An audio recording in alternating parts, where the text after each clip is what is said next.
flag bearer of the New Patriotic Party, Nana Addo Dankwa Akufo-Addo, has been dragged to court for allegedly keeping a state vehicle for 19 months after leaving office as Attorney General and Minister of Justice. A writ filed by George Spencer Quay and Alex Doe on Wednesday is requesting the court to declare Nana Addo's behavior as unacceptable for somebody aspiring to be President of the Republic, or an act of a person unfit to be the leader of the Republic of Ghana. According to the two, the vehicles in question are a Nissan Patrol with registration number GT5621T and a Toyota Land Cruiser GT1983X as the numbers. The two, who are known activists of the National Democratic Congress, also alleged that Nana Addo used those vehicles during his political campaign in the lead-up to the 2008 polls.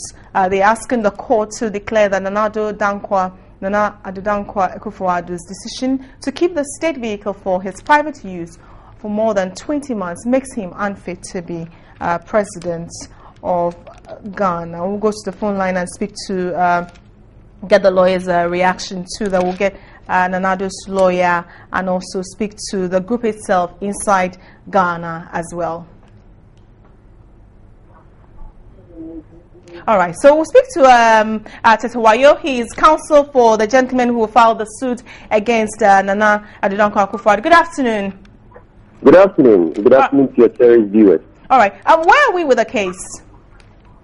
We just filed the case yesterday, so we just filed it, and I hope by now the defendant has been served. I hope so. Right, and you are seeking to have Nana Addo do what exactly? Pay the money and then? That is the area I want to distill from the point of the plaintiff. We are counsel. We have just acted upon the instructions of our clients. Our clients are the plaintiff. So it's the plaintiff who is before the court seeking a remedy or a relief. That distinction must be clear. When lawyers go to court, we are not seeking anything. It is the person who has hired our services, the person who is seeking something from the court. So what are the reliefs? You ask me what is the plaintiff seeking. Then all right, so what are the reliefs that your client wants from the court? Fantastic. Our clients, the plaintiffs, are seeking some declarations by the court. One is that we are seeking for the court to determine that at the time in 2007, when the defendant left office as a public officer, he had in his possession some state assets. That's the car we are talking about, car number GT1983X, a Toyota Land Cruiser. Our plaintiff's case before the court is that the defendant should have returned that public asset now that he has resigned from serving as a public officer. The public officer kept the public assets, i.e. the car we are talking about, for almost 20 calendar months, 2 years down the line, 2009. So they are seeking a declaration that the public officer, as at the time he resigned or retired from public service, should have returned the public assets, that the court should declare on that. They are also seeking a declaration that it's improper for a public officer who is no more serving to be using public assets. The car is only a case study, but we are talking about public bungalows, public residence and all that. Today in our country, people leave public office and they still keep hanging in public bungalows. Their children and their grandchildren stay there, and then when other people have been hired by the state, we need to go and put up new facilities for them. So they are seeking a declaration that that act by the public officer is unacceptable, unlawful, and against the laws of this country. They all are right. seeking that the Auditor General compute the cost for renting that high-level car for almost 2 years. So the case of our client is that 2007-2008, if he was renting that car, the Auditor General of this country must compute all the rental expenses, put it together, and then bill the defendant herein to pay to the state to go into the consolidated fund.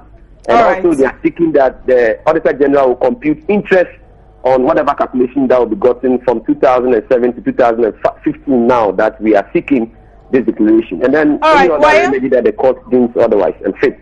Okay. I'll come back to whether they have received it and the likes. But I would like to go on the phone line and speak to Mustafa Hamid, who is the spokesperson for Nana Akufo-Addo. Good afternoon to you. Thank you very much for joining us. Good afternoon. All right, first of all, they've taken the action. What have you got to say? I didn't hear you. Say it again. I'm asking. Inside Ghana did threaten a few weeks ago that they will take action. They will go to court if Nanado refused to pay the sum that they have calculated on the vehicles, and now they've taken the action. I'm asking your thoughts on it. Well, it's okay. It's okay that they've done so. Of course, you know that they didn't have competence, they didn't have the jurisdiction and the authority to have ordered anybody to pay any amount to them. So now that they've gone to a competent court of jurisdiction, if we do receive any such rate or summons, I don't know what the appropriate word that they use in law. Because as we speak, we haven't received, nothing has been said on us to that effect. We send it in the media and so on. So if we do get that, I'm sure, of course, the logical thing would be that we'll refer it to our lawyers, and then our lawyers will go to court, and then we'll deal with the issues in their proper place. All right. But for now, there's nothing more we can add. Just wait for us to be served, and then we'll see what happens. Mustafa, the period, we're not trying the case here, but the period that they mentioned, 2007-8, did Akufo-Addo use those vehicles? No, we have said that we never used any vehicles. Okay. He left office. I think we probably have some information to that effect, that the period that they were talking about, those vehicles were in the garage, undergoing repairs and so on and so forth. All right. We will see what the court will say, whether being in a garage under our custody, so properly speaking, or under the custody of the ministry. All that will be sorted out if we get away.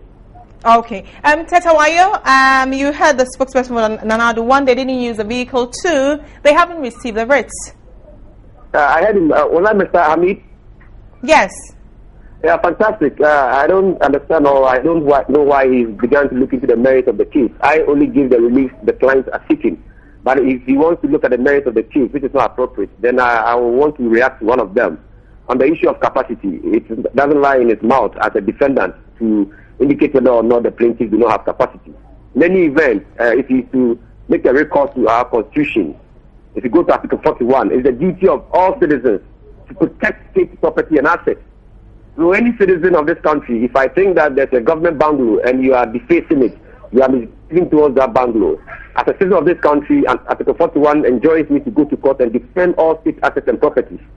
Also, if it comes to Article 2, Article 3, the defense of the Constitution, it is also all citizens of this country to defend the Constitution, even at the point of death. So I don't want him to begin to look at the merits of the case as to i.e. capacity and all that. Those things will be determined by the court. The second thing is that he's saying that the car was in the garage. The argument of the plaintiff or the plaintiff's case before a court is that you're a public officer. If you have retired or you resign from being in public office, whatever public asset you are holding for thereof, you must return same to the state. If you keep it in your garage, we will deem that you are using it. A car in your garage, we deem that you are using it.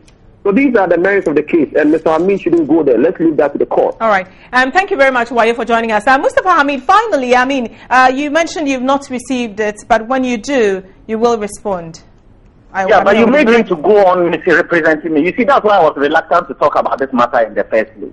I didn't say that they don't have capacity to go to court. I said that the first threat that they issued in March, that Nanado should come and pay some money. I'm saying that they were not a state authority and didn't have the capacity to ask Nanado to come and pay any money. That's what I said. Yes, Mustafa, he's not off the line. He's on the line, and you have the opportunity to misrepresent me and say that I said they didn't have capacity to go to court. So that has to be made clear. I'm not saying that every citizen has capacity to go to court. Why not? But I'm saying that they didn't have capacity to ask us to pay any money. And that's why we didn't respond to that. So now if they have gone to court, I said that is the appropriate place where we would go and answer to them. And then secondly, he says I said garage. When I say garage, I mean a place where cars are repaired, not a place where cars are kept or cars are sold. You get the point. So it was under repairs. That's what I said. I didn't say it was in Nanado's garage. If it was in Nanado's garage, of course it was under his possession. So please, let's not belabor this point. If we get the rate, we would answer. All right. Thank you very much, Mustafa Hamid, for also talking to us. And Tetawayo, of course, I'm sure you both meet in court.